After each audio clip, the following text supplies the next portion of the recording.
বসিরহাটের প্রার্থী রেখা পাত্রের পর এবার কৃষ্ণনগরের বিজেপি প্রার্থী তথা রাজমাতা অমৃতা রায়ের কাছে গেল প্রধানমন্ত্রী নরেন্দ্র মোদীর ফোন। তাকে ফোন করে ঠিক কি বললেন নরেন্দ্র মোদী, আসুন শুনে নি। अमृता जी नमस्कार। नमस्कार मोदी जी, आपका बहुत आभारी हूँ। आप मुझे चांस दिए हैं लोगों की सेवा करने के लिए। हम 100% कोशिश करेंगे। आपका चुनाव अभियान कैसा चल रहा है? अभी तो हम निकले हैं, तो एक बीजेपी को उनका पिता का देहांत हो गया, हम इधर ही आए हुए हैं, तो अभी वापस जाके हम प्रचार में ही निकलेंगे। अमृता जी, आप महाराजा कृष्णराय चंद जी की विरासत को आगे ले जा रही है।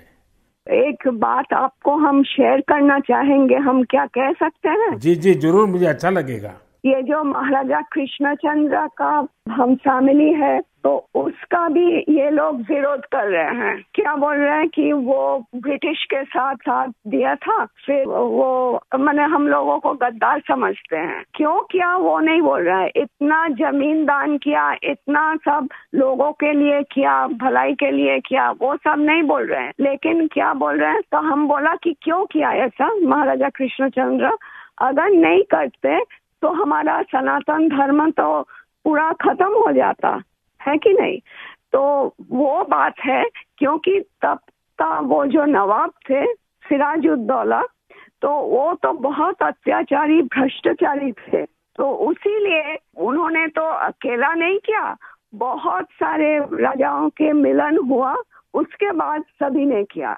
जगत सेठ भी थे और राजाओं थे, तो उसी सभी के मेहनत से ये काम सफल हुआ। तो अगर नहीं होता आज हम हिंदू नहीं रह पाते, हमारा भाषा दूसरा होता, हमारा वेशभूषा एकदम अलग होता और सभी अलग हो जाते। हम तो दूसरों के अधीन रहते ना, यही बात है।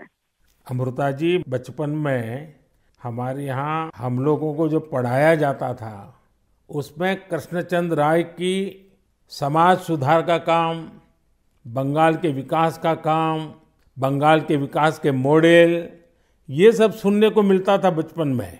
अब देखिए, ये वोट बैंक की राजनीति करने वाले लोग हैं, तो बहुत ही अनाप शनाप आरोप लगाएंगे और 300 साल पहले की घटना निकालेंगे, 200 साल पहले की घटना निकालेंगे और बदनाम करने का प्रयास करेंगे। वे खुद अपने जो वर्तमान पाप है उसको छिपाने के लिए वो ऐसी चीजें ढूंढते रहते हैं। लेकिन जब भगवान राम की बात आती है, तो वो कहते हैं कि सबूत कहाँ है, इतनी पुरानी बात क्यों निकालते हो। लेकिन जब कृष्णचंद्र राय की बात आती है तो वो तुरंत निकालते हैं। तो इस प्रकार से उनके दोगलापन होता है और आपको इसका बिल्कुल मन में प्रेशर नहीं लेना चाहिए। आपने तो बंगाल का उज्जवल भविष्य और आपका स्वयं का जीवन भी लोगों के लिए रहा है। हाँ जी। और आपके सामने बंगाल की विरासत को बचाने की भी चुनौती है, और आप इसे कैसे देख रही हैं? आप हम पॉजिटिवली देख रहे हैं।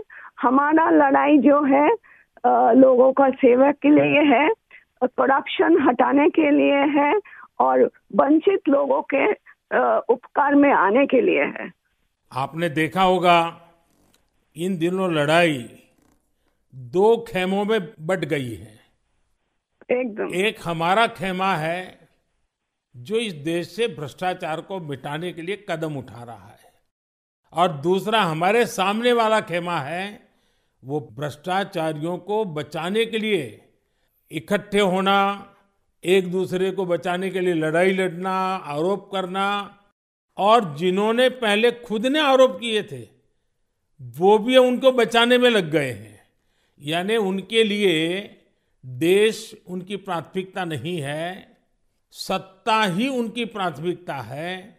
और इसलिए चुनाव में हमने भ्रष्टाचार मुक्त भारत बनाने के लिए लड़ना है, क्योंकि हमारे देश के युवाओं का भविष्य उज्जवल बने, इसलिए भ्रष्टाचार से मुक्त देश होना ही चाहिए। आपको देखकर ही हम आए हैं।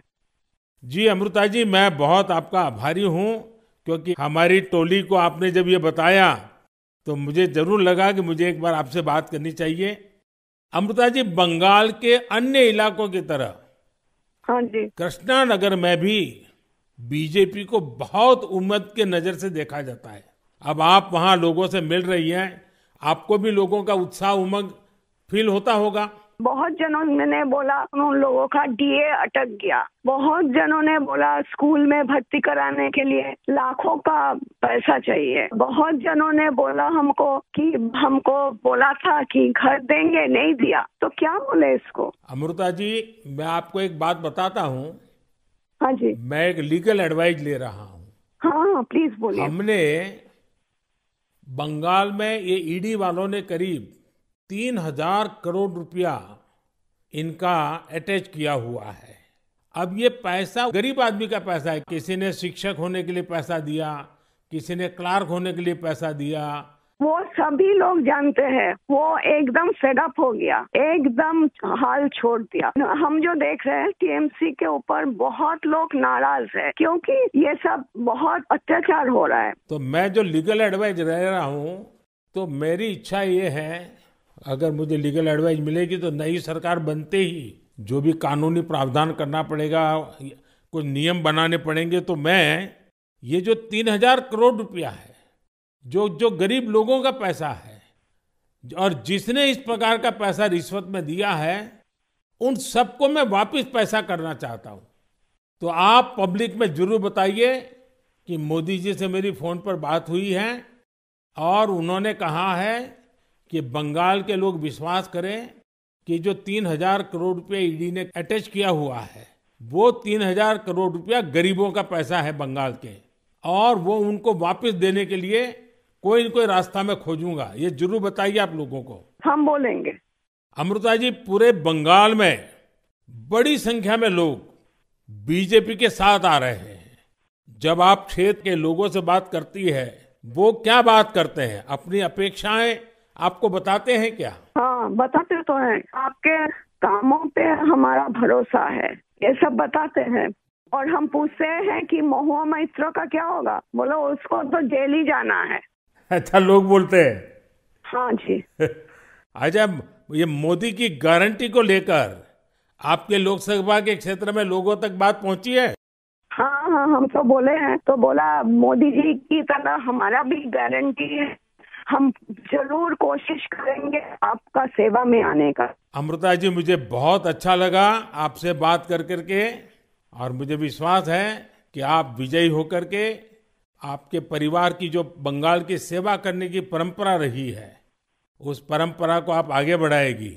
आपने चांस दिया है, उसलिए हम आभारी हैं। आपने ये चांस मुझे सौंपा है। बस आप जीत करके आइए, हम मिलकर के बंगाल के लोगों की बहुत सेवा करेंगे।